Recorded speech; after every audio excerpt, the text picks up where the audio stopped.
Bom, galera, dá início agora a nossa terceira aula sobre dilatação térmica. O que é a dilatação térmica? Nada mais é do que a variação das dimensões de um corpo. Ou seja, eu posso variar a dimensão de um corpo, tanto o seu comprimento, seu volume ou sua área, quando submetidos a uma temperatura. Ou seja, se eu aumento o grau de agitação das moléculas de um corpo, vai aumentar a distância entre elas. Ou seja, vai modificar as dimensões desse corpo.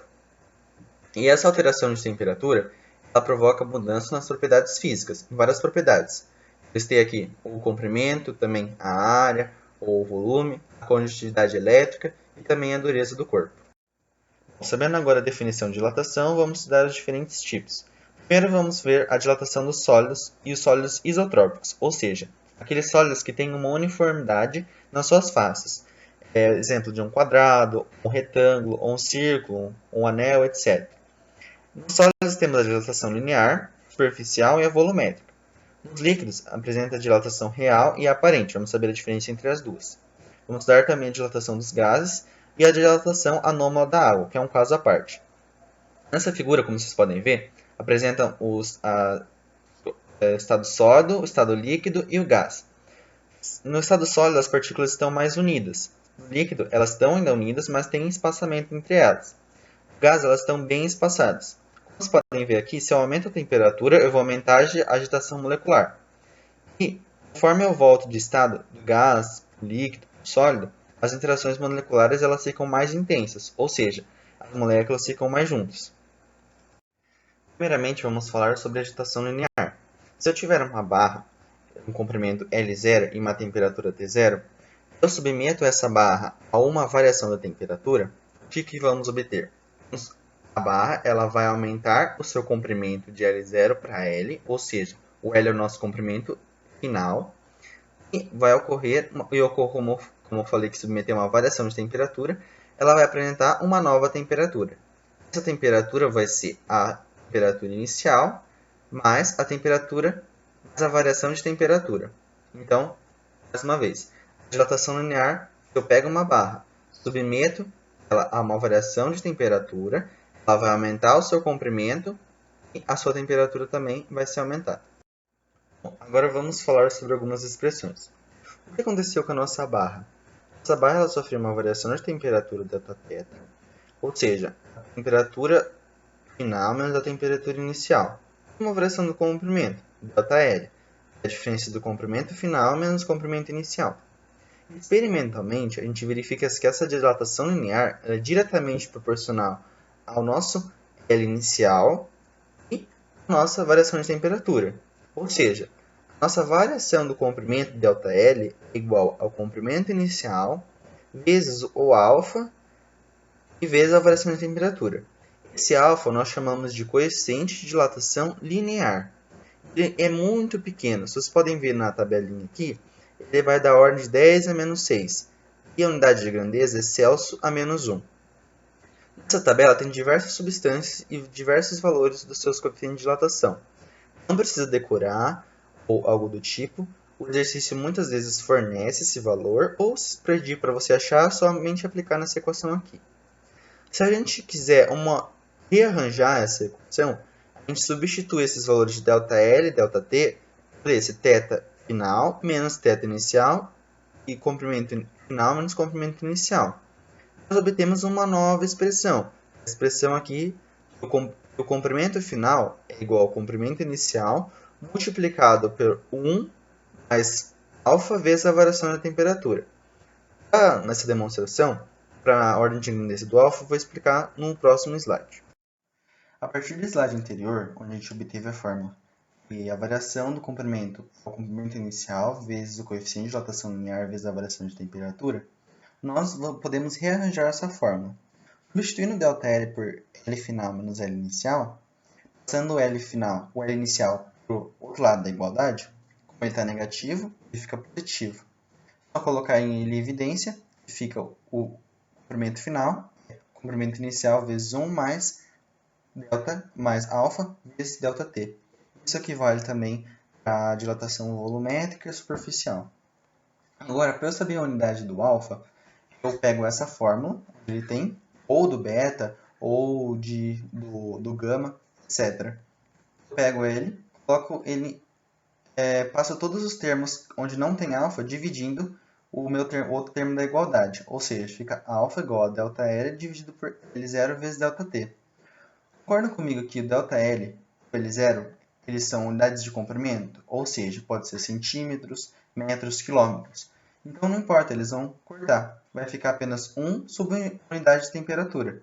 Essa unidade de temperatura no nosso sistema usual é graus Celsius. Então, para passar para cima, vai ficar graus Celsius a menos 1.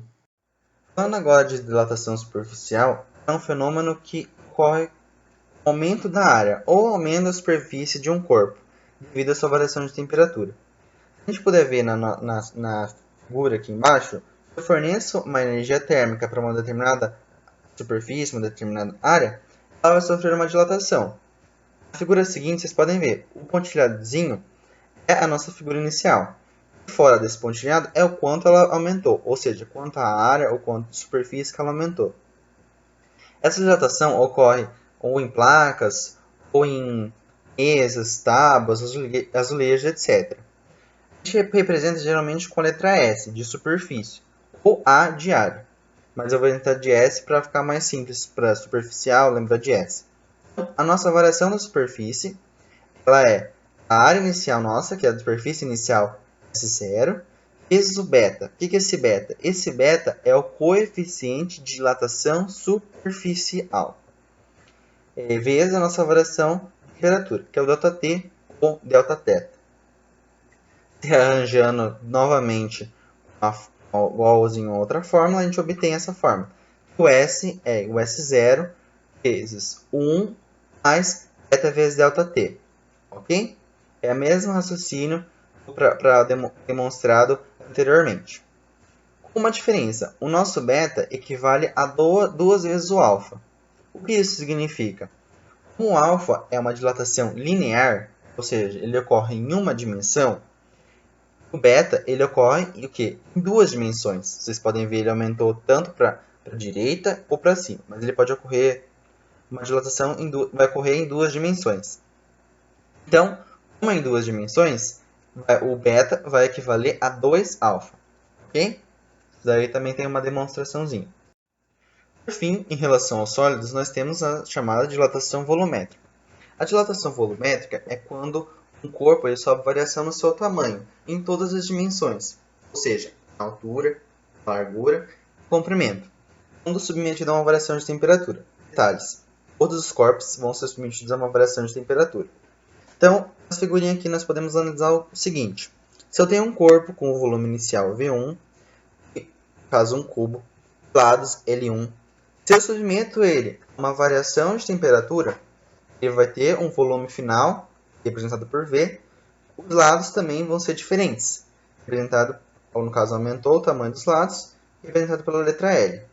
Então, a minha variação volumétrica, ΔV, dilatação no caso, ela é o meu volume inicial, vezes o gama, que é essa letrinha aqui que parece um Y, vezes o ΔT, que é a variação de temperatura.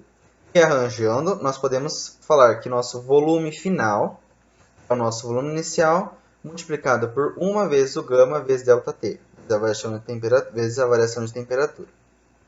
E esse gama vale 3 alfa.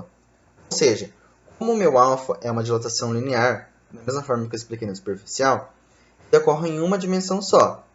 Como na volumétrica são 3 dimensões, então o meu gama vai valer 3 vezes o alfa, ou seja, da mesma forma, ele vai variar em uma dimensão, a dilatação volumétrica vai variar em 3. Por isso, ela é considerada 3 vezes alfa. Mas pode surgir uma dúvida. O que ocorre com uma dilatação de corpos ocos ou que tem um furo no meio? O seguinte, vamos acompanhar a figura.